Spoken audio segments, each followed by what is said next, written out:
za maisha ya Yusufu, mapito aliyopita, lakini pia jinsi Mungu ambavyo alimwandaa kuwa mtu mkuu. Mwanzo 37 mstari wa 1 mpaka wa 3 tutaanzia hapo. Ni habari muhimu sana za Yusufu. Yakobo akakaa katika nchi aliyosafiri baba yake, katika nchi ya Kanaani. Hivi ndivyo vizazi vya Yakobo. Yusufu alikuwa mwenye miaka 17, alikuwa akichunga kondoo pamoja na ndugu zake, naye alikuwa kijana pamoja na wana wa Bilha na wana wa Zilpa wake wa baba yake. Yusufu akamletea baba yao habari zao mbaya. Basi Israeli akampenda Yusufu kuliko wanawe wote, maana ni mwana wa uzee wake, akamfanyia kanzu ndefu. Mpaka mstari wa 3. Sawa, asante sana.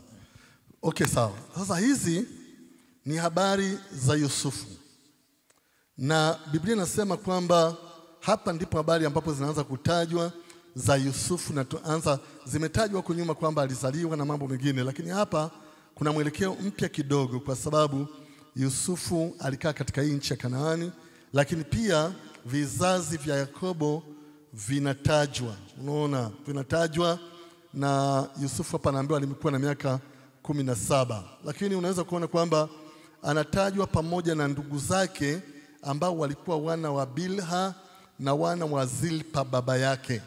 Sasa ukijaribu kuchunguza, hatajwi sana watoto wa Lea, hawatajwi sana hapo. Watoto pia wa Raheli hawatajwi sana pale, lakini wanatajwa watoto wa Bilha pamoja na Zilpa. Ni wale watoto ambao ni wajakazi, na kwa jinsi hiyo tutakapoendelea kusoma, hata wale ambao walileta habari zao mbaya na mambo mengine ni hao watoto wa Bilha na Zilpa. Lakini pia tutaona mambo mengi katika habari hizi kwa ujumla wake. Tunasoma ya kwamba baba yake alikuwa anampenda sana, na alipokuwa anampenda akamshonea mavazi mazuri, kanzu nzuri ndefu kabisa. Ndivyo ambavyo tunasoma. Alimshonea kanzu nzuri ndefu ambayo inapendeza kuliko nguo za wale hata watu wengine na mambo mengine kama hayo. Kuna kitu ambacho tunaweza tukakiona pale tunaposoma hiyo mistari. Biblia inasema kwenye mstari ule wa 3, basi Israeli akampenda Yusufu kuliko wanawe wote. Akampenda Yusufu kuliko wanawe wote, maana ni mwana wa uzee wake, akamfanyia kanzu ndefu. Sasa hapa panaonyesha kwamba Yakobo alimpenda mwanae Yusufu, na ni kitu ambacho ni chema kabisa kwa mzazi kumpenda mtoto. Ni kitu ambacho ni kizuri kabisa, na hata ni fundisho kubwa kwamba wazazi hatuna budi kuwapenda watoto wetu. Tena anatajwa kama mtoto wa uzeeni. Kwa hiyo alimpenda kwa njia za kipekee sana, mpaka anatajwa kwa umaalumu pale. Hili ni jambo ambalo ni jema. Lakini kwa wale watoto wengine kwenye mstari wa 4, hebu tuangalie pale. Ndugu zake wakaona ya kuwa baba yao anampenda kuliko ndugu zake wote, wakamchukia, wala hawakuweza kusema naye kwa amani. Sasa hapa kuna kitu ambacho kinatokea. Yakobo anampenda sana Yusufu, na anampenda kuliko watoto wengine kwa sababu yule ni mtoto wa uzeeni. Yeye alikuwa na sababu binafsi tu kwamba ni mtoto wa uzeeni. Kwa hiyo anaona hilo linatosha kwa sababu ni mtoto wa uzeeni. Unajua watoto wanapozaliwa, kuna watoto wale ambao tunawazaa tukiwa vijana, kuna watoto wale tunawazaa tukiwa watu wa makamo. Hasa uzeeni kabisa akapata mtoto huyo mdogo. Kwa hiyo alipopata yule mtoto, kwa sababu ni mtoto wa uzeeni, mtoto mdogo ambaye bado yuko nyumbani. Angalia ndugu zake wanakwenda kuchunga huko, wanakwenda kupambana na wanyama wakali huko, kwa sababu wanachunga ng'ombe, mbuzi, kondoo na vitu vingine, lakini yeye hawezi kwenda kwa sababu ni mtoto mdogo. Kwa hiyo mtoto wa uzeeni alimpenda. Kwa hiyo mzee huyu wakati mwingine ingekuwa ni sasa, akienda mjini anamletea zawadi, anamshonea nguo mpya nyakati za sikukuu ama chote kile. Kwa hiyo wale ndugu zake wakatafsiri. Kuna mambo matatu yalitokea hapa kwa haraka. La kwanza, walitafsiri kwamba baba anapendelea. Kwa hiyo lazima uweze kufahamu kama mzazi, watoto ambao unapata ni muhimu sana usiwaweke katika hali ambayo watajua kwamba baba anampenda zaidi yule kuliko mimi, mama anampenda zaidi yule kuliko mimi. Usiwaweke katika mazingira hayo. Ni mazingira ambayo ni ya hatari kidogo kwa watoto, kwa sababu kuna vitu vinaweza vikatokea kama vilivyotokea kwa Hawa. Walipoona baba yao anampenda zaidi, ili kwa jambo la kwanza ambalo ni kubwa, kwa hiyo wakapata wivu wa moja kwa moja. Unaona, yani wakaingiwa na hali fulani ya wivu. Kwa hiyo ina maana kwamba kama mzazi waweza kusababisha hii, kwa sababu watoto wana jinsi fulani wapo. Wakati mwingine wenyewe wanaweza pia wakaongea, baba jana amekuja ameletea hiki ameletea kile, baba juzi amekuja ameletea hiki ameletea kile, na wengine hujawaletea chote. Kwa hiyo wakaingia hali fulani ya wivu. Jambo la kwanza ni baba alikuwa anaonyesha upendeleo. Jambo la pili, watoto wakaingia hali ya wivu. Lakini wivu huu sasa, wivu unatofautiana. Kuna wivu ambao ni wa kawaida na kuna wivu ambao unasababisha chuki. Kwa hiyo wivu wao ukazalisha jambo la tatu, ukazalisha chuki katikati ya familia dhidi ya Yusufu. Kwa hiyo ikawa ni familia ambayo baba ni mmoja, mama walikuwa tofauti, lakini familia ambayo wanamchukia ndugu yao, lakini wanaishi pamoja, wanakaa pamoja, wanakula pamoja, wanatembea pamoja, wanafanya kazi pamoja. Ni watoto wa familia moja, lakini hawa wengine wanamchukia ndugu yao. Bwana asifiwe sana. Kwa hiyo unaweza kuona kwamba upendeleo katika familia unaweza ukaleta wivu kwa wengine. Upendeleo katika familia unaweza ukaleta chuki kwa wengine, hasa wale watoto. Lakini kitu ambacho ni kikubwa ni nini hapa? Ni kwamba wewe kama mzazi, ni kweli unapoishi na wale watoto unaweza kuwa na hali ya upendeleo. Kwa sababu gani? Kwa sababu kuna tabia watazionyesha. Hasa zile tabia kama mzazi lazima ukabiliane nazo bila wao kuathiriwa na kuingiza hali. Kwa mfano ukiangalia hapa, Yusufu alikuwa na tabia fulani ya kipekee ambayo wenzake hawakuwa nayo. Maandiko yanasema akamletea baba yao habari zao mbaya. Bwana asifiwe sana. Kwa hiyo yeye alikuwa na tabia kidogo ya kipekee, tofauti kidogo. Na ndio maana pengine baba alimpenda, kwa sababu wao wakitoka wana habari mbaya, labda wanapigana huko, labda wanavuta mabangi, masigara, labda wanatafuta wanawake mitaani ingawa wameokoka. Yeye akiaona yale mambo, akija anamwambia baba yake. Sasa kuna vitu viwili hapa lazima pia uvione kwa haraka. Cha kwanza, Yusufu alichukiwa na ndugu zake kwa sababu ilionekana baba yake anampendelea. Lakini cha pili, Yusufu alichukiwa na ndugu zake kwa sababu alikuwa anapeleka habari mbaya za kwao. Bwana asifiwe sana. Alikuwa anapeleka habari mbaya, pamoja na kwamba yeye alikuwa anafanya wema, maana ni mtu mzuri, ni mtu wa haki, hataki kuona mambo mabaya, hataki kuona hivi, lakini yeye akawa sasa. Kwa hiyo alichukiwa kwa mambo, kuna vitu vitokea, alichukiwa na yule baba na wale watu kwa sababu baba anampendelea, lakini alichukiwa na wale kwa sababu anapeleka habari zao mbaya. Lakini sasa katika maisha ya Kikristo lazima tuweze kufahamu pia, pamoja na kwamba ilikuwa inaonekana kama anachukiwa, lakini kimsingi alikuwa yuko sawa, kwa sababu kweli lazima iwe kweli. Bwana asifiwe sana. Kwa hiyo yeye alikuwa katika ile hali ya kweli ambayo ni neno, alikuwa amesimama katika kweli. Twende mstari wa 5 na wa 6 sasa. Mstari wa 5 na wa 6. Yusufu akaota ndoto, akawapa ndugu zake habari, nao wakazidi kumchukia. Akawaambia, tafadhalini sikieni ndoto hii niliyoiota. Endelea mpaka wa 8. Basi sawa. Tazama, sisi tulikuwa tukifunga miganda shambani, kumbe mganda wangu ukaondoka ukasimama, na tazama miganda yenu ikazunguka ikainama mbele ya mganda wangu. Ndugu zake wakamwambia, je, kweli wewe utatumiliki sisi, nawe utatutawala sisi? wakazidi kumchukia kwa ajili ya ndoto yake na kwa maneno yake. Bwana asifiwe sana. Sasa Yusufu huyu alikuwa na changamoto kwenye familia. Tumeshaona mwanzo kwa nini alikuwa anachukiwa. Kwanza anachukiwa kwa sababu baba anampendelea. Lakini pili anachukiwa kwa sababu anapeleka taarifa mbaya za wale wenzake. Akiona wamepigana analeta habari. Akiona wamepiga mtu mtaani analeta habari. Akiona wameenda kuzini analeta habari. Akiona kuna jela analeta habari. Habari mbaya. Lakini hapa panaanzishwa jambo jipya tena ambalo linafanya tena achukiwe. Akaota ndoto. Na ndoto alikuwa anaota ni ndoto ya ajabu kwa sababu walikuwa kama shambani wamekata miganda. Ni kama vile walikuwa wanavuna, kama vile tunavyosema kwamba tunavuna labda mahindi, labda wanavuna mpunga, labda wanavuna ngano, labda sasa wanavuna wakawa wamefunga mamiganda. Kila mmoja amefunga labda mizigo, ingekuwa sasa labda amefunga mzigo fulani, unaona, labda mzigo wa mahindi ya kubeba, labda yale ambayo hayajaondolewa kule yatabebwa na labda na yale mabua yake, maana mabua ya ng'ombe wataenda kula yakishatolewa mahindi. Kwa hiyo watu wamefunga miganda, kila mmoja kafunga limzigo lake. Sasa nimeota ndoto, na ndoto niliyoota ni ajabu jamani. Watoto wanamsikiliza, huyu jamaa anasemaje? Sasa tulikuwa shambani tunafunga miganda na kila mmoja akafunga mganda wake.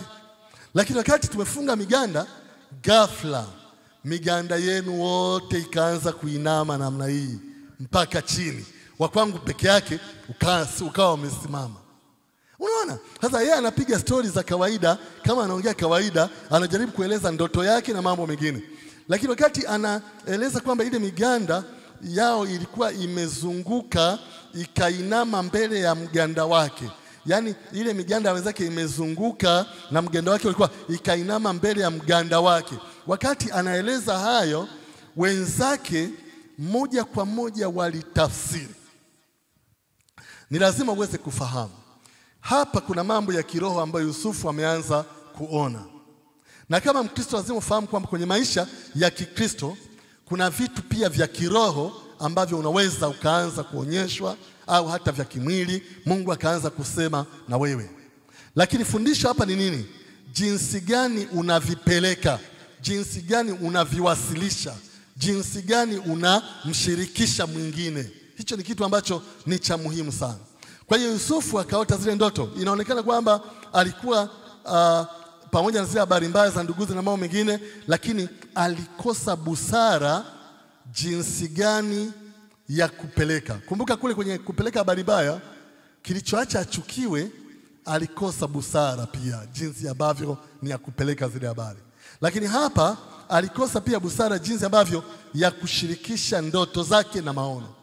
Unafahamu shida ni kwamba katika mambo ya kiroho si kila kitu unachoonyeshwa kwamba ni lazima uambie watu. Hili ni jambo la kwanza. Lakini jambo la pili, inawezekana pia ukaonyeshwa jambo na ambalo inabidi uliseme.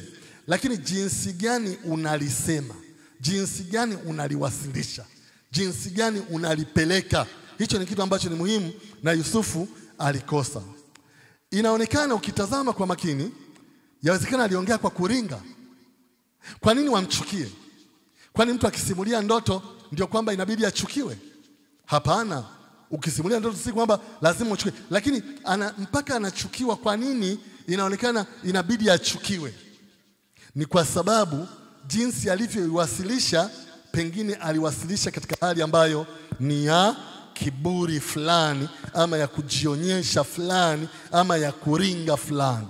Na ndio maana wanasema wazi kwamba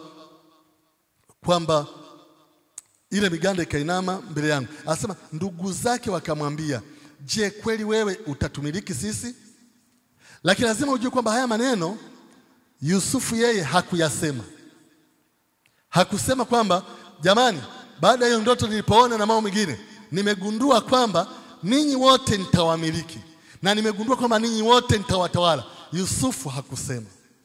Lakini ndugu zake wao waliweza kutafsiri moja kwa moja. Kwa maneno mengine, unaposhirikisha vitu, unaposhirikisha ndoto, unaposhirikisha maono, lazima ujue wengine wana uwezo, hata kama wanaonekana si wa kiroho, lakini wanapokusikiliza tu anaweza katafsiri anavyotaka na ikawa ndio hivyo kweli. Bwana asifiwe sana. Kwa hiyo hii ilitokea kwa Yusufu. Kwa hiyo Biblia inasema kwamba mganda asema ndugu zake wakamwambia, "Je, wewe utatumiliki sisi? Nawe utatutawala sisi?" Wakazidi kumchukia. Maana yake ni kwamba walikuwa wanamchukia, wakaongeza tena kumchukia. Wakazidi kumchukia kwa ajili ya ndoto yake na kwa maneno yake. Okay, nikwambie kitu kingine tena. Maisha ya kiroho yana jinsi ambavyo yamewekwa.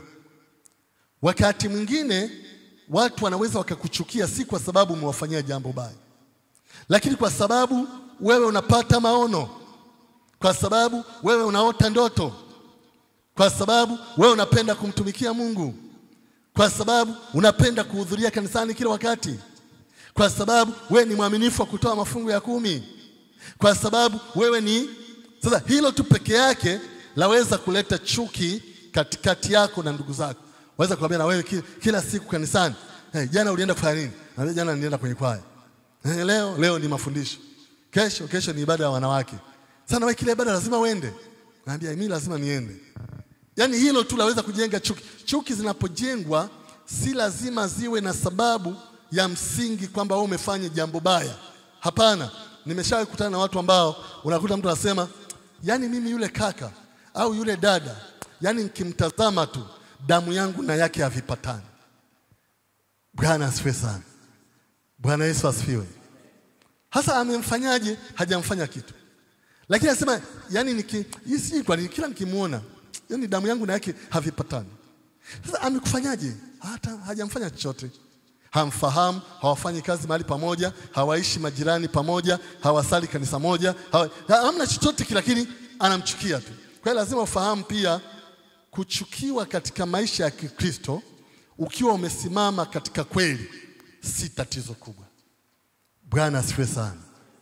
Hiyo sababu yuko Bwana ambaye yeye ndiye atakutetea. Kwa hiyo Yusufu alikuwa vile. Sasa unapoangalia kwenye mstari unaofuata, kwa hiyo Biblia inasema wakatafsiri zile, halafu wakazidi kumchukia. Walikuwa wanamchukia, hasa wakazidi kumchukia, lakini kwa ajili ya nini? Kwa ajili ya ndoto yake na kwa maneno yake. Ndio maana nakwambia haya maneno jinsi gani aliyawasilisha. Kwa nini haya maneno alipoyawasilisha yachukiwe? Kwa ndoto zake na kwa maneno yake. Ina maana kwamba kuna jinsi amewasilisha ambayo imewauzi wengine. Unaona, huyu alikuwa ni mtoto, ukumbuke, kwa wale ndugu zake. Kwa hiyo labda alikuwa anakuja anakuambia, "Sikilizeni, yani ndoto niliyoota, I say, nyie bwana nimeota kwamba nakuja kuamiliki. Yani nyie nitakuja kuwatawala, I say. Maana yani hiyo ndoto yangu bwana, nani njoo niwaambie. Ndoto hii niliyoota jana, alafu hii ni ya kipekee." Unaona, kuna jinsi aliyowasilisha. Anasema walizidi kumchukia kwa sababu ya ndoto, lakini wakamchukia kwa sababu ya maneno yake. Bwana asifiwe sana. Lazima tujilinde pia katika maneno. Maneno yetu lazima yakolee munyu. Yeyote ambaye anasikia yafae kwake katika jina la Yesu. Okay, sawa. Twende pale mbele kidogo. Mstari wa 7 na 8. Mstari wa unaofuata wa 9. Akaota tena ndoto nyingine.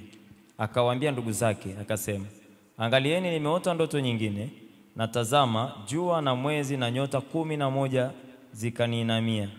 Akawaambia baba yake na ndugu zake. Baba yake akamkemea akamwambia, "Ni ndoto gani hii uliyoiota? Je, mimi na mama yako na ndugu zako tutakuja tukusujudie hata nchi?" Ndugu zake wakamhusudu, bali baba yake akalihifadhi neno hili. Asante sana. Mpaka pale mstari wa 11 tumesoma bali baba yake akalihifadhi. Sasa hapa kuna kitu kingine tena huyu Yusufu. Kwenye ndoto ya kwanza ndugu zake waliona ishara.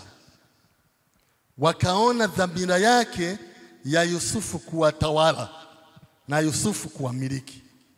Waliona ndugu zake. Ila hii ndoto ya pili ina kitu cha tofauti sasa. Inawaongeza wazazi wake.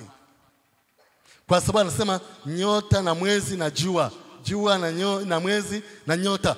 Anawachanganya na wazazi wake. Na unaposikiliza kwa makini unaambiwa wote wakamhusudu. Maneno yale kumhusudu yanaonyesha wakamwonea wivu. Na wivu huu sasa ni wivu ule ambao umekuwa kama ni mbaya kwa sababu ulikuwa umejaa chuki. Lakini nasema hivi, walipokuwa wamemhusudu na kumwonea wivu, baba yake akamkemea. Lakini huyu mzee alimkemea kwa sababu ya aina ya anavyowasilisha ndoto zake, lakini pia alimkemea kwa sababu ya aina ya maneno yake na mambo mengine kama hayo. Lakini pia labda Biblia inasema baada ya kumkemea, lakini yeye baba akayahifadhi. Yeye baba aliona hili si jambo la kawaida, na kwa sababu kuna ndoto ya kwanza aliwahi kuota, akasema juu ya ndugu zake, hasa ameota nyingine. Baba akaona hili si jambo si la kawaida, akalihifadhi neno hili kwa sababu si la kawaida. Kwenye maisha yetu lazima tujue, na hasa ndoto zinazojirudia katika mwelekeo fulani zina mwelekeo wa kiungu. Bwana asifiwe sana. Bwana Yesu asifiwe. Ndoto zinazojirudia, hasa hii inajirudia lakini kwa njia tofauti. Unafahamu ndoto ziko hivi. Kuna ndoto ambazo zinaletwa na Mungu katika maisha ya watu. Kwa hiyo ndoto ambayo inaletwa na Mungu lazima ujue Mungu atasema nawe, Mungu atakufundisha, Mungu atakuelekeza, Mungu ana jambo la kufanya na wewe, zinaletwa na Mungu. Lakini kuna ndoto ambazo zinaletwa na yule mwovu shetani. Ndoto ambazo zinaletwa na yule adui. Hizo ndoto nyingine kabisa. Lazima hilo pia uweze kufahamu. Lakini kuna ndoto ambazo Mungu haleti wala shetani haleti, lakini wewe kwa sababu ya kazi zako nyingi unaota ndoto kutokana na kazi hizo. Bwana asifiwe sana. Mambo yako tu, umezunguka mchana kutwa huko mjini, umepanda haisi, umepanda bodaboda, baadaye umeteremka, umepakia mzigo wako kwenye bajaji, umeenda mahali fulani, umefika mahali uliposhusha ni mbali na unakopeleka, umechukua mkokoteni, umepeleka na mkokoteni ama wilibaro na mambo mengine, umefika, umesalimia na watu, umeongea. Na hasa inawezekana ule uchovu na mambo mengi uliopitia, unapolala vitu vingine vikajirudia. Ghafla ukajikuta kwamba uko kwenye haisi, umeteremka, ukalipa nauli, alafu karudishiwa change. Sasa ukiamka kwenye ndoto useme, nimeota ninasafiri na haisi, baada ya hapo nikalipa hela. Nilipolipa hela alitakiwa nirudishie 10,000 lakini akanirudishia 8,000. Hii ndoto sijui maana yake nini. Unaweza usiangeke sana kutafuta hii. Bwana asifiwe sana. Kwa sababu kazi ulizofanya pia mchana kutwa na mambo uliyofanya mchana kutwa lazima ujue pia yanaweza yakasababisha ukaota pia ndoto. Uchovu tu wa kawaida kabisa. Lakini sasa hii inajirudia mara ya pili. Na angalia ile ya kwanza, Biblia inasema kwenye ile ya kwanza tu ndugu zake wakazidi kumchukia na mambo mengine. Halafu mzee hakusema kitu, alinyamaza. Lakini hii ya pili ilipotokea inasema ndugu zake wakamhusudu. Halafu baada ya hapo Biblia inasema baba yake akalihifadhi neno hilo. Sasa akamkemea kwamba acha, unataka matatizo. Kila wakati ukieleza tulia, acha, nitakuchapa au chochote. Lakini akalihifadhi neno hilo kwa sababu inajirudia mara ya pili. Kwa hiyo ile ya kwanza ndio nasema inaweza ikawa labda unaweza kufikiri ni uchovu ama huelewi vizuri, lakini kama inajirudia mara ya pili kwa jinsi tofauti lazima ufuatilie. Kuna watu katika Biblia huko ambao ndoto zimetokea mara mbili. Hata Farao ndoto zake zilitokea mara mbili. Kuna mfalme fulani wakati wa Danieli ndoto ilitokea mara mbili. Zinapotokea mara mbili basi lazima, au tatu, mara mbili ama tatu zikiwa zinafanana basi au kwa jinsi fulani lazima uweze kufuatilia. Kwa hiyo hii hapa anawajumuisha na wazazi wake. Ni kitu ambacho ufahamu. Yakobo alikuwa na uzoefu katika mambo ya ndoto. Alipokuwa anamsikiliza alikuwa na uzoefu katika mambo ya ndoto kwamba zinaweza kueleza ukweli. Alikuwa na huo uzoefu kwa sababu yeye pia, ukumbuke, aliwahi kuota ndoto wakati ule alipopita pale mahali ambapo aliubadili mji wa Luzu kuitwa Betheli. Alipopita pale Biblia inasema alipolala aliota ndoto. Na yeye alipoota ndoto tu, alipoamka ile ndoto moja akajua hapa si pa kawaida, maana hapa na ngazi na panda na kushuka, nimeona pia malaika. Kwa hiyo ana uzoefu kwamba ndoto zina uwezo wa kueleza mambo ya baadaye yajayo. Huo uzoefu anao, kwa sababu hata yeye pia alipopita pale alipata ndoto, na ndoto ilieleza mambo yake ya baadaye, na kweli yalitokea, baraka zilitokea. Ndoto zina huo uwezo. Kwa hiyo lazima uweze kufahamu, hatuziamini kwa 100% kwa sababu liko neno, lakini bado ndoto zina uwezo wa kusema na mtu ama kumfundisha. Kuna jinsi ambayo tunaweza kushindwa jinsi ya kutofautisha kati ya ndoto na maono na vitu vingine kama hivyo, lakini lazima ujue kuna watu ambao Mungu anasema nao kupitia pia ndoto. Hicho ni kitu ambacho pia uweze kufahamu. Kwa hiyo kwa wanaoandika habari ya Yakobo kwamba aliwahi kuota pia ndoto, andikeni tu Mwanzo 28:12. Andikeni tu Mwanzo 28 mstari wa 12. Twende mstari wa 12 mpaka wa 14. Ndugu zake wakaenda kuchunga kondoo za baba yao huko Shekemu. Israeli akamwambia Yusufu, "Je, ndugu zako hawachungi kondoo katika Shekemu? Njoo nikutume kwao." Akamwambia, "Mimi hapa." Akamwambia, "Enenda basi ukaone kama ndugu zako hawajambo na kundi nalo li salama, ukaniletee habari." Basi akampeleka kutoka bonde la Hebron akafika Shekemu. Asante, panatosha kwanza, tutaendelea baadaye. Sasa hapa hawa ndugu wengine wote walikuwa wamekwenda kuchunga mbali kwa sababu ya kutafuta majani, kutafuta malisho, walikwenda kuchunga mbali. Lakini huyu kijana Yusufu alikuwa ni mdogo kama tulivyosoma toka mwanzo. Kwa hiyo alikuwa anakaa na baba, wanaongea nyumbani na mambo mengine. Sasa siku moja huyu baba akamtuma huyu mtoto kwamba, "Je, ndugu zako hawakwenda kuchunga?"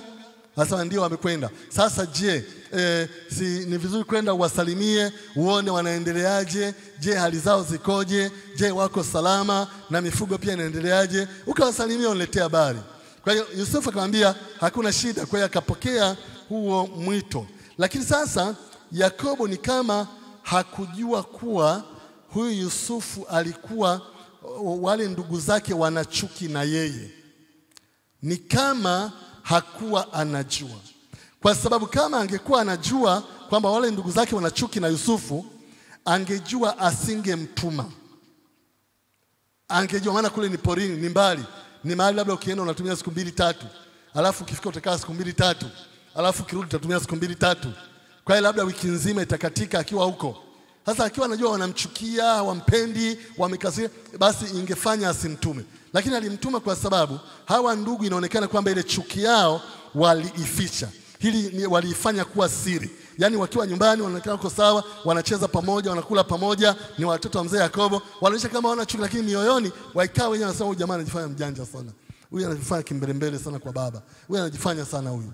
Walikuwa, lakini wakiwa na mzee hawaonyeshi zile chuki zao. Kwa hiyo mzee hakujua, ni kama walifanya siri.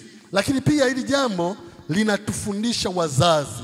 Wale ambao tuna watoto, lazima kuna kitu ambacho ni cha kujifunza. Ni vizuri kwa wazazi kuwa karibu na watoto wao, na ikibidi kujua siri za mioyo yao. Bwana asifiwe sana. Kuwa karibu na watoto. Wakati mwingine kuwa karibu na mtoto wa kiume, wakati mwingine mtoto wa kike, wakati unaongea naye mawili matatu, unafahamu anawaza nini, unafahamu anapendelea nini, unafahamu vitu gani apendelei. Wakati mwingine kama kuna siri imejificha, basi unaweza ukaitambua. Sasa Yakobo inaonyesha kulikuwa na umbali kidogo na watoto ambao yeye alikuwa anafanya tu ni wa kuchunga ng'ombe, ni wa kufanya hivyo. Kwa hiyo hakuwa anafahamu kama wana chuki iliyo kubwa. Na ukitaka ujue kwamba ni kubwa, fikiria ni chuki ambayo ilikuwa ni chuki ambayo wakipata nafasi ya kumuua watamuua. Haikuwa chuki ndogo. Ilitakiwa Yakobo aijue kabla, lakini hakujua yule mzee. Kwa hiyo akamtuma, akampa vyakula, akampa vitu, akamtuma aende awafuate ndugu zake. Na Yusufu akaenda. Sasa ndugu zake walikuwa wameficha lile jambo. Lilikuwa kama siri kwao. Yeye mzee Yakobo hakujua, lakini pia Yusufu mwenyewe hakujua. Ni jambo la kusikitisha sana. Yusufu mwenyewe pia hakujua. Yeye anafikiria wanamchukua, "Wewe bwana wewe, acha kimbele mbele wewe. Kila wakati unatusema sema nani?" Wakiongea anaona kama imeisha. Hakuwa anajua, maana ingekuwa anajua pia kwamba kuna shida, angemwambia baba, mimi nikienda kule kaka wale nitakosana nao. Mimi nikienda kule kutakuwa na shida, angemwambia. Lakini hakusema, naye akapokea wito wa kwenda kwa sababu ni baba ambaye amesema. Kwa hiyo ndugu zake kwa aina moja ama nyingine walikuwa kinyume. Lazima uweze, walikuwa kinyume. Walikuwa na hiyo hali ya kinyongo ndani. Walikuwa na hiyo hali ya hasira ndani. Walikuwa na hiyo hali ya ghadhabu ndani. Kumbuka ile somo la Jumapili kwamba ule hali ya kutunza vitu, hasira ndani, chuki imetunzwa ndani, ghadhabu imetunzwa ndani. Kwa hiyo ilikuwa inaota taratibu kule ndani. Ile mizizi inashika kule ndani. Pole pole wanakaa, wanakuwa, mwaka umepita, lakini ndani yao kuna vitu vimekaa kule. Sasa walipokutana naye wakadhihirisha kile kilichopo. Lile shina tulilosema ni shina la uchungu, ikabidi liinuke. Kwa hiyo lazima ufahamu kwamba ndugu zake walikuwa kinyume naye, na kitu ambacho walikuwa na hii hali ya shina la uchungu. Walipomwona, maandiko yanasema walipanga kumuua. Ni jambo ambalo ni kubwa sana. Kwa hiyo unaweza kuona kwamba kiroho kinachoshughulikiwa sio habari ya Yusufu mwenyewe. Kiroho kinachoshughulikiwa ni ile ndoto aliyeota. Kiroho kinachoshughulikiwa ni ile hatima iliyoko ndani yake. Kwa sababu wana kitu wanakiona mbele. Kwamba wewe je utatumiliki sisi? Wewe je utatawala sisi? Wewe, wanaona habari ya kumiliki na kutawala, wanaiona mbali. Ingawa sasa ni mtoto huyu, pengine angekuwa primary school, ni mtoto pengine anasoma sekondari, wanaiona ni mtoto, lakini wanaona hiyo hatima mbali, kwamba atakuja kutumiliki.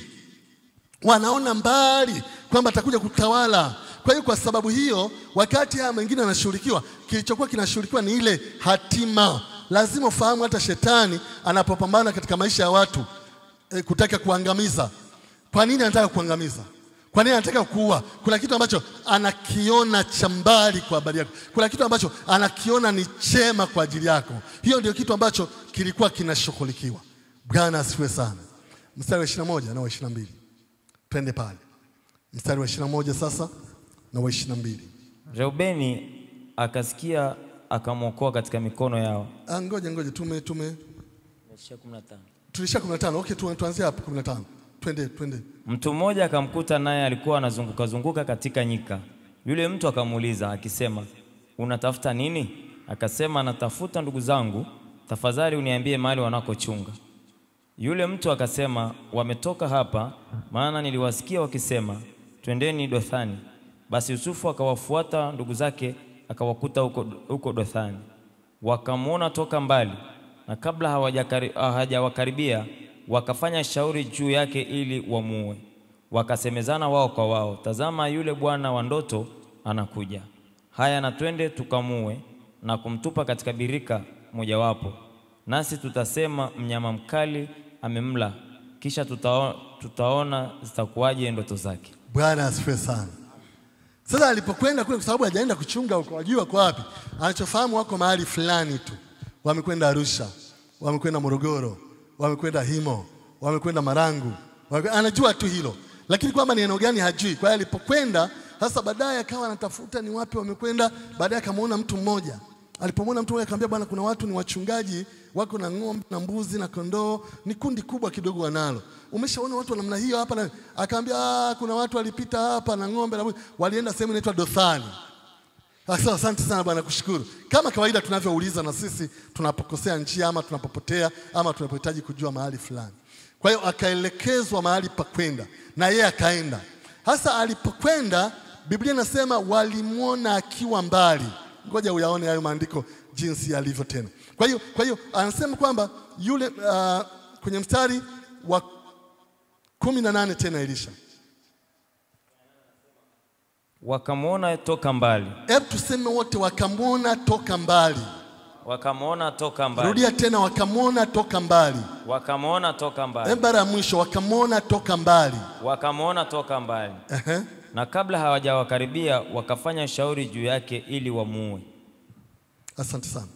Angalia, wakamwona toka mbali, kabla hajawakaribia wakafanya shauri juu yake ili wamuue. Wakati anakuja kule, wanamuona kwa mbali, kwamba jamaa ule mwendo anavyotembea, unajua ndugu yako ni ndugu yako tu. Anapotembea ni ndugu yako kabisa.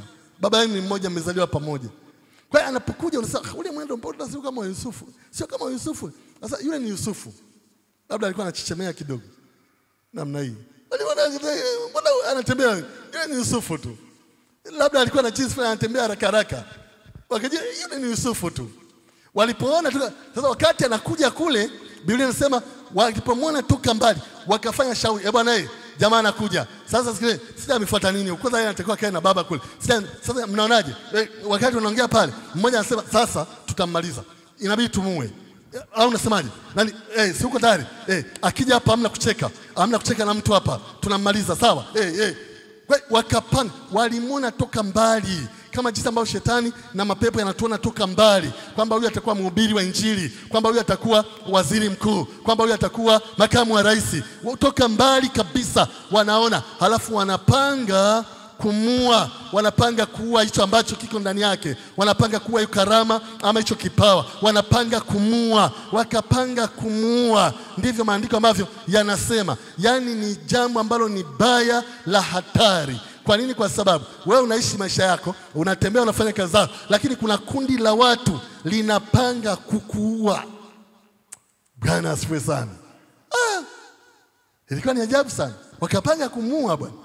Alafu alipopanga wakaongea pale mambo mbalimbali. Sasa tukishamuua na nini yeye itakuwaje? Sasa tukishamaliza au tumeshamuua, wakapanga shauri juu yake ili wamuue. Wakasemezana wao kwa wao, tazama yule bwana wa ndoto anakuja, anajifanya na maono, anajifanya mtu wa kiroho pale nyumbani anakuja. Halafu haya twende tukamue na kumtupa katika birika mojawapo, nasi tutasema mnyama mkali amemla, kisha tutaona zitakuwaje ndoto zake. Bwana asifiwe sana. Walipanga kumua. Birika hii ni aina ya visima. Hii visima vilikuwa wakati mwingine vinakuwa na maji, wakati mwingine havina.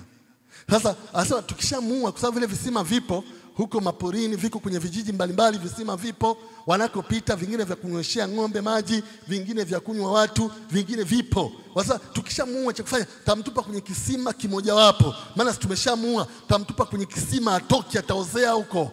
Na hiyo kisima haijalishi na maji haina, tamtupa huko. Halafu tuone ndoto zake zitakuwaje. Tuone hicho kipawa chake kitafanyaje kazi. Tuone hiyo karama yake itafanyaje. Tuone huo ukuu wake utafanyaje kazi. Bwana asifiwe sana. Hebu sema katika jina la Yesu. Kila aliyepanga kuiua hatima yangu hatafanikiwa. Hatafanikiwa katika jina la Yesu.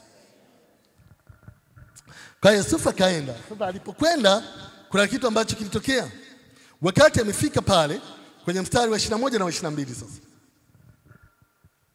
Reubeni akasikia, akamwokoa katika mikono yao, akasema tusimuue.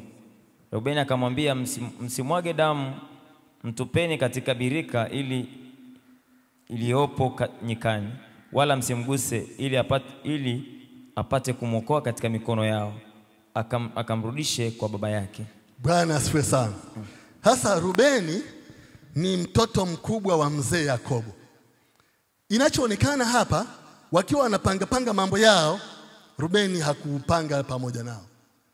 Labda unajua uko nyikani, wengine wanachunga upande ule, labda yeye alikuwa anakamua maziwa ya kulia mchana chakula au ya kunywea chai, au inawezekana wakati wengine wanachunga, wameweka vibanda vile vya uchungaji, wanachoma, labda yeye yuko anachoma nyama za kula siku hiyo. Inawezekana pia ameenda kutafuta kuni zilizokauka, ambazo hizo kuni zilizokauka zije zisaidie kupika pale na mambo mengine, wakiwa pale maporini na nini na wanyama.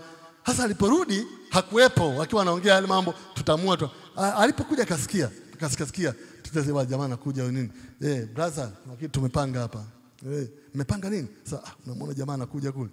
Tumepanga tutamua. Leo tuone hizo ndoto zake zitakuwaje. Reubeni akasema aliposikia hiyo alikuwa na moyo wa kipekee kidogo pia Reubeni. Akasema hapana. Jamani msimue. Hebu nyewe msimue kabisa. Na ndio maana nikakwambia mwanzo kwamba watoto walikuwa wanapanga kumua kule mwanzo ni wa Bilha na Zilpa. Ndio ambao ile kundi la wale watoto wale ndio ambao walikuwa wanapanga. walipokuwa wanapanga wanaongeongea pale, akasema msimue kabisa. Unajua kicha kufanya nyinyi, mmemchukia sana, si ndio? Si anajifanya mtu wa ndoto. Nyinyi tutampiga, alafu mfungeni kamba. Mkishamfunga tupeni kwenye birika. Kwani yale mabirika yale yalivyo marefu atatoka kule tena? Tukishamtupa kule tena nikatoto kadogo, katafia huko. Biblia inasema ili apate kumwokoa, napenda hilo, ili apate kumwokoa katika mikono yao. Halafu akishamwokoa katika mikono yao, Biblia inasema amrudishe kwa baba yake. Bwana asifiwe sana. Huyu kaka alikuwa na akili sana. Huyu kaka amepita kwenye changamoto kwenye maisha yake yale mengine ambayo tulizungumza kule juzi. Lakini hapa kati ya vitu alifanya cha maana ni hiki, ili apate kumwokoa. Kwa sababu Rubeni alikuwa kijana mkubwa, mtoto mkubwa. Na ndio maana unapokuwa mkubwa kwenye familia, tulisema hata juzi wakati lazima uwe kielelezo katika mambo. Ni jambo ambalo ni muhimu sana, unatazamwa. Ukiwa kaka mkubwa, ukiwa dada mkubwa, unatazamwa kwenye familia. Na hawa walikuwa wanamsikiliza Rubeni. Kwa nini? Kwa sababu alikuwa kaka yao, maneno yake yalikuwa na nguvu kwao. Walikuwa wanamsikiliza, kulikuwa na ile heshima ya kuheshimu mkubwa, ya kuheshimu kaka, ya kuheshimu hivyo. Kwa hiyo walikuwa wanamsikiliza. Kwa hiyo wakaona okay, sasa kaka amesema hivi inakuaje? Kwa sababu swala la kumpiga lipo, swala la kumfunga makamba na kumtupa kwenye visima lipo, wakakubali. Na wao wakaona kweli hivi visima vya maporini, kuna wanyama wakali, kuna nge pia huko kwenye visima, kuna nyoka, kuna nini, atafia huko. Kwa sababu shida yao ni kumuua. Ni ajabu sana, mioyo yao ilikuwa ya ajabu. Shida yao ilikuwa ni kumuua, hawakuwa wanawaza kitu kingine. Kwa hiyo wakakubali. Kwa hiyo Rubeni anaonekana hapa kwa aina moja ama nyingine hakuwepo katika lile jaribio la mwanzo la kutaka kumuua. Kwa hiyo anajafanya jaribio la kumuokoa. Rubeni ndicho kitu ambacho anafanya. Moyo wa Rubeni hapa unaonekana kama ndio moyo wa Kikristo zaidi, ambao unamhusu kila mtu. Kuwa na moyo wa huruma kwa wanaotaka kuuawa. Kuwa na moyo wa huruma kwa wanaotaka kuangamizwa. Kuwa na moyo wa huruma kwa wale ambao wanaonewa. Ni moyo wa Kikristo zaidi. Bwana asifiwe sana. Ndio ambao anaonyesha Rubeni hapa. Lakini pia kama nilivyosema mwanzo, kuna fundisho kubwa ambalo tunalipata katika habari hii na kwenye changamoto ambayo imetokea hapa. Katika habari ambayo tunajifunza pia na kuipata hapa ni kwamba hivi, katika kila changamoto na katika kila shida au katika kila jaribu, Bwana atafanya njia ya kutokea. Bwana asifiwe sana. Hapa ilikuwa ni njia imefanyika. Unaona, Mungu atafanya njia ya kutokea. Huyu Yusufu hakuwa na njia ya kutoka hapa. Walikuwa mbali na nyumba za watu, walikuwa maporini, walikuwa baba hayupo wala chote, hakuwa na njia ya kutoka salama. Lakini Mungu alikuwa amefanya maandalizi ya njia ya kutokea. Hicho ni kitu ambacho ni muhimu. Hebu tusome ile mistari ambayo inafuata pale, kuanzia mstari unaofuata wa 23, twende pale mstari wa 23 mpaka twende pale mpaka wa 28. Ikawa Yusufu alipofika kwa ndugu zake, wakamvua Yusufu kanzu yake, kanzu ile ndefu aliyoivaa, wakamtoa wakamtupa katika birika. Na hiyo birika ilikuwa tupu, hamna maji. Nao wakakaa kitako kula chakula. Wakainua macho yao, wakaona msafara wa Ishmaeli wanakuja wakitoka Gileadi na ngamia zao, wakichukua ubani na zeri na manemane, wakisafiri kuvichukua mpaka Misri. Yuda akawaambia ndugu zake, kwafaa nini kumuua ndugu yetu na kuifisha damu yake? Kuificha damu yake? Haya, na tumuuze kwa hawa wa Ishmaeli, wala mikono yetu isimdhuru, maana yeye ni ndugu yetu na damu yetu. Ndugu zake wakakubali. Mpaka 28 twende. Wakapita wakafanya biashara na Wamidiani. Basi wakamtoa Yusufu, wakampandisha kumtoa katika birika, wakamuuza Yusufu kwa Waishmaeli kwa vipande vya fedha 20, nao wakamchukua Yusufu mpaka Misri. Asante. Bwana asifiwe sana. Sasa hawa watu ni waajabu kidogo. Na Mungu mimi nampenda sana kwa sababu huwa anafanya njia hata mahali ambapo pana njia. Hawa watu wakati wakiwa wamemfunga, wamempiga Yusufu, baada ya hapo wakamtupa katika lile shimo ambalo wamepanga kumtoa kwenye birika. Ni shimo lirefu, wamemtupa kule, yuko chini kule analia, labda sijui anasema nini na Mungu, labda anakumbuka ndoto zake kwamba zitatimiaje sasa, labda anawaza baba yake anayempenda amemwacha, labda anafikiria kwamba kaka yake Rubeni pia kaacha katupa pale nani. Wakati akiwa kule sana waza, labda analia, wakakaa ili wale chakula. Walikuwa wamepika chakula chao, hata wakumpa chakula wala nini. Unaona, wakawa wamekaa sasa, wanaanza kula, wanafurahi. Tumemweza, anajifanya ni mtu wa ndoto sana na mambo mengine. Yeye anajifanya mtu wa kiroho tu kila wakati kanisani na mambo mengine kama. Wakati wakiwa wanaongea namna hiyo, Biblia inasema kwa mbali kukatokea msafara wa Waishmaeli. Hawa Waishmaeli walikuwa wanajulikana pia kama Wamidiani. Kwa hiyo katokea msafara wa Waishmaeli, walikuwa ni wafanyabiashara. Wakati walipotokea ilikuwa ni ajabu. Mwanzo tukumbuke Rubeni ndiye ambaye alianzisha njia ya kumwokoa, badala ya kumuua wafanye ile njia ambayo imefanyika. Lakini sasa wakati imefanyika, hata jinsi ya kutoka pale Rubeni kwenda kumtoa amwokoe ampeleke kwa baba ni ngumu, maana wale vijana wako pale. Yaani ilikuwa hakuna hali, labda alikuwa nawaza, labda usiku tukisafiri, labda mimi wakiwa wamelala nitarudi peke yangu, au siku ikiwa zamu yangu ya kukesha, wenzangu wakiwa wamepumzika, mimi ndio nitarudi. Alikuwa Rubeni anawaza nini cha kufanya. Wakati Rubeni anawaza, ule msafara wa wafanya biashara unakuja kule. Ulipokuwa unakuja, Yuda sasa Mungu anainua tena mwingine, anafanya njia nyingine ya kumsaidia. Ni maombi yangu kwamba Bwana akufanyie njia zaidi ya moja ya kukusaidia. Bwana asifiwe sana. Yuda akasema, bwana, mmeshamaliza ugali? Mmeshamaliza kula? Jamaa anasema bado, mimi ndio namalizia. Bwana, wafanya biashara wale, sasa hebu niambie, tukimua huyu jamaa au akifia kule, kwani tunapata nini? Wasema kweli hatupati kitu. Unajua sasa wewe unataka kusemaje? Sisi tumeshamaliza hapo, tumejisikia vizuri na chuki yetu imeshaanza kuisha, maana tumeshamaliza. Wewe unasemaje? Sasa hii ni hasara. Kumuua mtu alafu tupate kitu, hii ni hasara. Tumuuzeni. Wale jamaa wananuaga watu wale. Wananuaga. Unajua tukimuuza tunapata hela. Tulikiuza kwanza, tukimuuza mfano akienda Misri huko nini, nani atamuona tena huko atakuwa ameisha huko, tena tunamuuza utumwani akatumike huko na mommy. Au mnasemaje nyinyi? Sitachukua hela. Wakasema kweli, kwa sababu Mungu alikuwepo katika ule mpango. Mungu alikuwepo kwenye lile jambo. Kwa hiyo kwa sababu alikuwepo, wote kwa ni kweli, tukamtoa Yese, tumuuze. Hivyo wananuaga watu. Wakati wale jamaa wanafika pale, wafanya biashara na mangamia yao na nini, wanasafiri na safari zao, walipofika wanaanza, vipi vijana? Wakaambia safi mzee, mnaendeleaje? Wako na watumwa wengine wamewanunua sijui wapi na mambo mengine. Wakaambia hivi bado mnanunua watu? Bado mnanunua watumwa? Sasa tunanunua, kwani mnaye?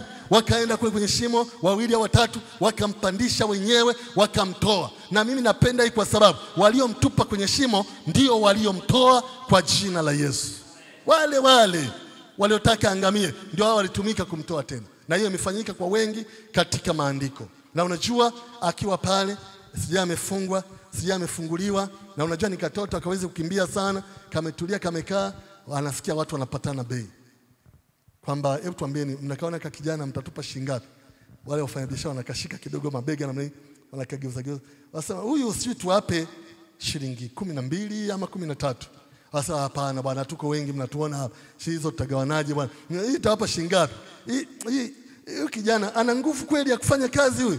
Kamekaa tu namna hii, kana shangaa. Na unajua baada ya mazungumzo wakakubaliana kwa shilingi 20. Ni fedha zinaitwa vipande vya fedha 20. Nao wakamuuza kwa wale Waishmaeli. Hizi fedha, vipande vya fedha hivi kaambiwa 20, ni fedha nyingi. Kwa sababu kipande kimoja wakati huo kilikuwa na thamani. Kumbuka hii ni habari unaelezewa zaidi ya miaka 1400 iliyopita au kama 1500 iliyopita. Kwa hiyo ni muda mrefu. Yesu mwenyewe toke duniani mpaka sasa zaidi ya miaka 2000. Kwa hiyo hii ni habari ambayo ya miaka zaidi ya 1400. Kwa hiyo ukisikia vipande 20 ni hela nyingi. Inawezekana ingekuwa sasa labda wangekuwa wamemtoa kwa milioni 100 hivi. Kwa hiyo hela nyingi tu. Na unajua walipomnunguza pale wakasema asante. Huyu chukweni kabisa. Huyu sasa nyie mmepata huko, wakampeleka akaingizwa kwenye magari ya wale wafanya biashara, wakamchukua sasa ni mtumwa na mambo mengine, anakwenda zake Misri na pelekwa Misri. Lakini mimi ambacho nafurahi, yote yale alikuwa anayapitia ilikuwa ni njia ya kumpeleka kwenye ukuu. Kuna watu ambao wanataka kwenda katika ukuu lakini bila kupitia katika ngazi fulani fulani. Unapoona watu leo ni wakuu, hata kama ni kwenye huduma, ni kwenye kazi, ni kwenye maeneo yote ya biashara, kuna mahali wamepita, kuna vitu ambavyo wamepitia. Unajua ndio maana wenzao wanaweza kutunza fedha zao ama kutunza mali zao, kwa sababu wanajua jinsi walivyozipata, wamepita kwenye mapito. Anaweza kukuelezea, mtu anaweza kawa ni tajiri leo akakwambia mimi nilianza kuuza karanga. Watu wasemaje? Muongo bwana, matajiri wasemagi siri zao. Na ameweza kuuza karanga wapi? Lakini mwingine ukimfuatilia historia yake, kweli aliwahi kuuza karanga kweli. Kwa hiyo wakapita, wakamchukua, akapelekwa Misri. Lakini ile yote ilikuwa ni njia ya Mungu ya kumpeleka kwenye ukuu ambao utawafanya wale aje kuamiliki, utawafanya wale waje kumsujudia kama jinsi alivyoonyeshwa. Bwana asifiwe sana. Okay, sawa. Tusome ile mistari ya kumalizia pale chini, mstari wa 29 mpaka 36. Akarudi Rubeni birikani, kumbe Yusufu hayumo katika birika. Akararua nguo zake, akarudi kwa ndugu zake, akasema, mtoto hayuko, nami niende wapi? Wakaitoa kanzu ya Yusufu, wakachinja mwanambuzi na kuchovya kanzu katika damu. Wakaenda naye ile kanzu ndefu, wakamletea baba yao, wakasema, tumeona hii, basi utambue kama kanzu hii ni ya mwanao ama sio. Akaitambua, akasema, ndiyo kanzu ya mwanangu, mnyama mkali amemla, bila shaka Yusufu ameraruliwa. Yakobo akararua mavazi yake, akajivika gunia viunoni na kumlilia mwanawe siku nyingi. Wanawe wote na binti zake wote wakaondoka wamtulize, lakini hakutaka kutulizwa. Akasema, la, nitamshukia mwanangu nikisikitika hata kuzimu. Baba yake akamlilia, nao Wamidiani wakamuuza huko Misri kwa Potifa, akida wa Farao, mkuu wa askari. Asante sana. Bwana asifiwe sana. Sawa, sasa hapa pana kitu ambacho cha kujifunza. Kama nilivyokuambia kwamba alitupwa kwenye birika. Na baadaye Yuda akawaambia jinsi ya kufanya waamuze na mambo mengine. Na walipomtoa kule, Biblia inasema walipomtoa wakamuuza kwa wale wa Ishmaeli ambao wanaitwa pia Wamidiani. Walipomuuza kaondoka. Hasa Rubeni sija alikwenda wapi? Nimekwambia ingawa wote walikuwa kule wanachunga, lakini kuna mambo yanaendelea. Wengine wanaweza kawa na ng'ombe kule, wengine wakawa na mbuzi kule, wengine wakawa na kondoo kule. Wengine wanaweza kawa na ng'ombe kule, wengine wakawa na ndama kule, ndama wadogo waliozaliwa. Wengine wanaweza kaenda kutafuta kuni, alafu wengine wanafunga huko. Wengine, kwa sababu Rubeni akarudi baadaye. Sijui alikwenda wapi, lakini akarudi baadaye. Aliporudi anajua lile birika walimtupa, lile kisima walimtupa. Akaenda akachungulia. Alipochungulia mtoto hayupo.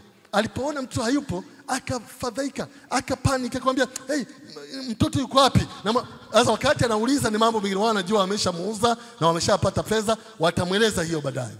Lakini kuna kitu kingine cha kujifunza. Chuki zao ziliwapofusha macho yao ya kimwili na macho yao pia ya kiroho. Kwa nini? Kwa sababu walikuwa wanataka ile hali, chuki yao ilikuwa inataka kumdhalilisha. Unajua unaposikia wakamvua nguo, ni mambo ya kumdhalilisha. Unaposikia wakamuuza utumwani, ni mambo ambayo ni ya kumdhalilisha.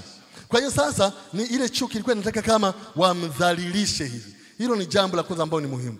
Kwa hiyo Waishmaeli ndio ambao pia wanaitwa Wamidiani kama jinsi ambao tumesoma. Na unafahamu badala ya kumuua wakamuuza kama ambavyo tumesoma. Katika hali ya kawaida Yusufu angeweza kufikiri Mungu amemwacha. Kwa sababu ya mapito anayopita angeweza kufikiri Mungu amemwacha. Ingawa na maono ameona, angeweza kufikiri Mungu amemwacha. Lakini sikiliza nikwambie, wakati mwingine pamoja na mapito tunayopita, lakini bado Mungu yuko pamoja nasi.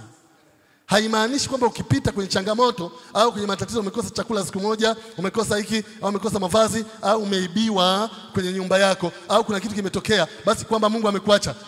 Mungu anaweza akawa bado yuko pamoja na wewe. Ndivyo ambavyo ilikuwa kwake pia Yusufu. Angeweza kufikiri kwamba Mungu amemwacha. Kwa hiyo Rubeni ambaye alipinga asiwawe, alipofika pale akakuta Yusufu hayupo. Unaona? Kwa hiyo Waishmaeli walikuja wakamchukua, wakampeleka Misri. Biblia inasema wakamuuza kwa Potifa.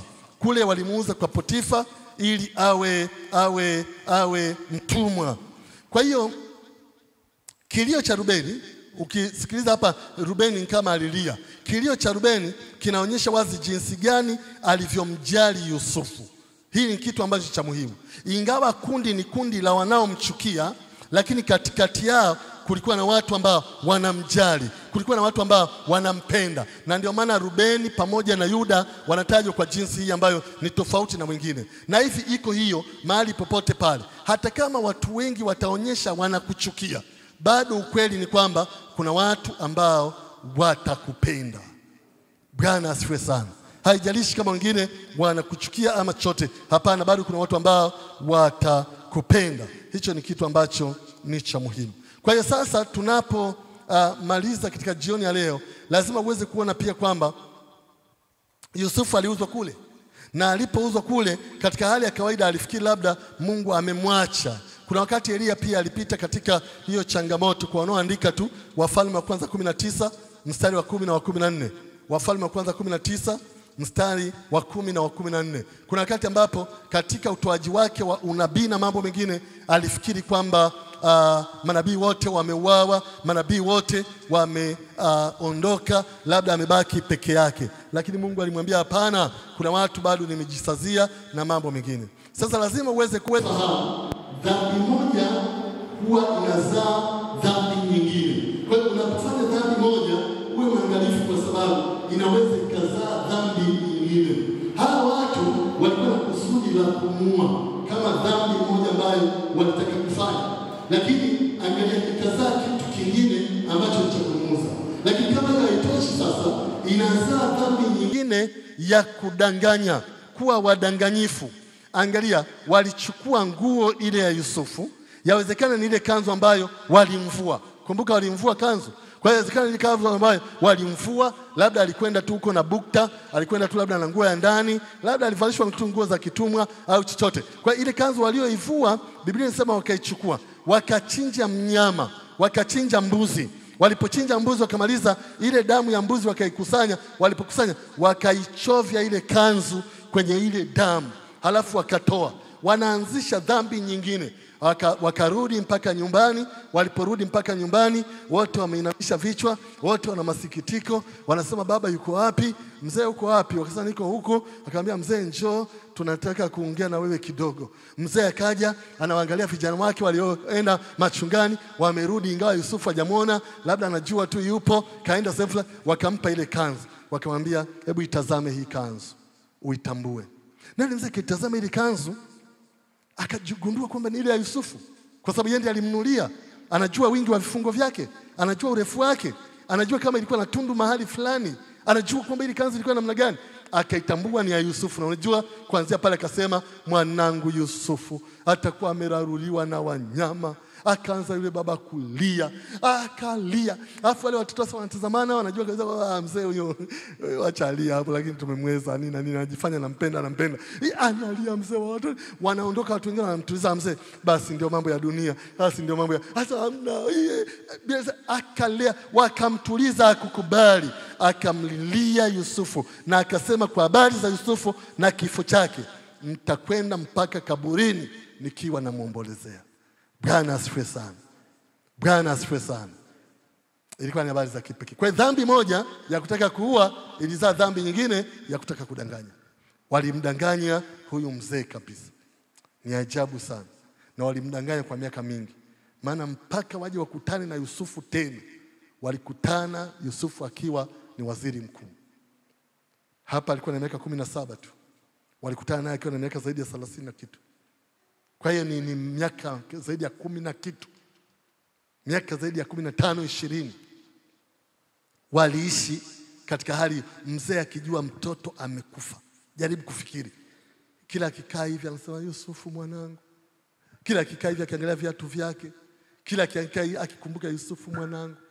Lakini wale wanajua kwamba yuko hai, lakini hawa miaka 10 walikuwa ni vijana wa ajabu sana. Lakini unapoona haya mambo yameandikwa na jinsi fulani, unaweza kufikiri kwamba hao ni baba wa imani na mambo mengine. Je, labda inaruhusiwa kuua, labda inaruhusiwa kudanganya, labda inaruhusiwa vile? Hapana. Hayakuandikwa ili tuige hayo, lakini yameandikwa ili kutuonya sisi. Hii ni kwa upande mmoja. Lakini kwa upande wa pili yameandikwa ili kutuonyesha kwamba watu hawa wa kibiblia waliishi maisha kama ya kwetu ya kawaida kabisa, lakini wakafanikiwa kushinda. Bwana asifiwe sana. Walikuwa ni watu wa kawaida, wana wivu, wana hasira, wana ghadhabu, wana chuki, wana hivi. Watu wa kawaida kabisa, lakini waliweza kushinda. Na kwa sababu hiyo hata sisi kama kanisa twaweza kushinda katika jina la Yesu.